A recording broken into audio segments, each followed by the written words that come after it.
అమరావతి రాజధానికి చట్టబద్ధమైన ఆమోదం లభించడంతో రాష్ట్ర వ్యాప్తంగా ఆనందోత్సాహాలు వెల్లువెత్తుతున్నాయి. ప్రజలు, కార్యకర్తలు, ముఖ్యంగా టీడీపీ శ్రేణులు ఈ నిర్ణయాన్ని చారిత్రాత్మక ఘట్టంగా భావిస్తూ సంబరాల్లో మునిగిపోయారు. టీడీపీ ప్రధాన కార్యాలయంలో స్వీట్లు పంచిపెట్టుకుని ఆనందం వ్యక్తం చేయగా, రాష్ట్రంలోని ప్రతి జిల్లా పార్టీ కార్యాలయాల్లోనూ భారీ ఎత్తున వేడుకలు నిర్వహించారు. అమరావతి కోసం ఎన్నో సంవత్సరాలుగా సాగిన ఉద్యమానికి ఇది ఒక మైలురాయిగా భావిస్తున్నారు.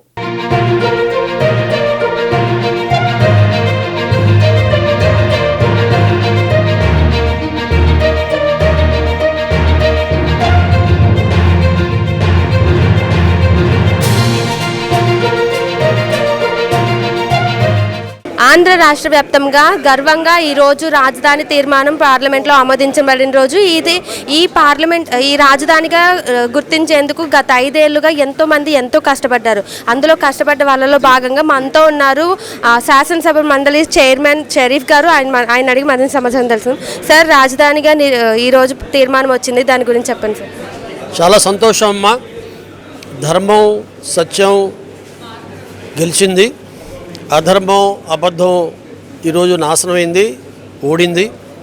కాబట్టి ఏదైతే అమరావతి అనేది ఓ సత్యం, ఆ రకంగా శాసన మండలిలో కూడా ఇది గెలవలేకపోయింది, అక్కడ కూడా తిరస్కరింపబడింది.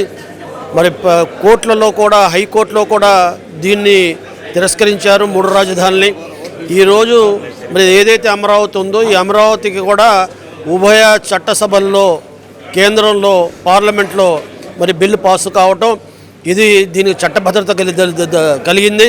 ఎవరు కూడా స్వార్థపరులు మరి ఇష్టం వచ్చినట్టుగా రాజధానిని ముక్కలు చేసి రాజధాని లేకుండా గత 5 సంవత్సరాలు ఏదైతే వ్యవహారం చేశారో అటువంటి పరిస్థితులు రాకుండా ఈ చట్టసభ ఈరోజు రక్షణ కల్పిస్తుంది. కాబట్టి అమరావతికి తిరుగులేదు. భవిష్యత్తులో ఈ రాష్ట్రానికి ఇదే రాజధాని. రేపు రాబోయే రోజుల్లో దేశంలోనే అగ్రగామిగా ఉండే రాజధానిలో ఒక రాజధానిగా రేపు అభివృద్ధి చెందుదని పూర్తి ఆశాభావాన్ని వ్యక్తం చేస్తున్నాం. సార్, ఒకవేళ భవిష్యత్తులో మళ్ళీ వాళ్ళ ప్రభుత్వం వస్తే మళ్ళీ తీర్మానంలో సవరణలు చేసే అవకాశం ఉందని చెప్తున్నారు. దాని గురించి ఏం చెప్తారు? మొదటి దీనికి ప్రశ్నకు సమాధానం అంటే మళ్ళీ వైఎస్ఆర్సీపీ అధికారంలో వచ్చే అవకాశమే లేదు. ఎందుకంటే టీడీపీ, జనసేన, బీజేపీ, ఎన్డీఏ కూటమి ఈరోజు బలంగా ఉంది. ఈరోజు కూడా 60% ఓటు బ్యాంకు కలిగి ఉన్న కూటమి ఇది. ఒక 40% ఈ రకమైన తప్పుడు ప్రచారాలు. ఏమంటున్నాడైనా రాజధాని మచిలీపట్నం నుండి గుంటూరు వరకు పెట్టవలసింది, ఆ రాజధాని అమరావతి బదులుగా మావి గన్ అని పెట్టవలసింది అనే మాట ఏదైతే అని చెప్పాడో ఆ నాయకత్వం మీద ప్రజలకు కూడా అసహ్యం వేసి ఈరోజు అతను జోకర్గా మారిపోయాడు. ఉన్న పరువు కూడా పాడు చేసుకున్నాడు. ఏదైనా గౌరవప్రదంగా ఉండుంటే ఏదైతే రాజధానిని పార్లమెంట్లో ఆమోదించారో దాన్ని కూడా నేను ఆమోదిస్తున్నాను, ఆ రాజధానిని బలపరుస్తున్నాను అనే మాట చెప్పుంటే ఆయన గౌరవం ఉండేది. ఆ గౌరవం కూడా లేకుండా చేసుకున్నాడు. రేపు ప్రతిపక్ష పార్టీ హోదాలో ఉండి హోదా కూడా ప్రజలు ఇవ్వలేదు. కనీసం ఆ 11 మందితో కూడా వచ్చి శాసనసభలో మాట్లాడే ధైర్యం లేని వ్యక్తికి రేపు ఆంధ్ర ప్రజానీకం ఓట్లేరు, ఆయన గెలిపించరు. అతను రావటం కల్లా.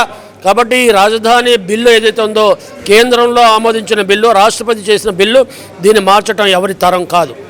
ఇప్పటి నుంచి అమరావతి రాజధానిగా తీర్మానం వచ్చింది. రాష్ట్ర వ్యాప్తంగా అందరూ చాలా ఆనందం వ్యక్తం చేస్తున్నారు. ఇప్పటి నుంచి డెవలప్మెంట్ ఎట్లా ఉండబోతుంది? చాలా బాగుంటుందమ్మా.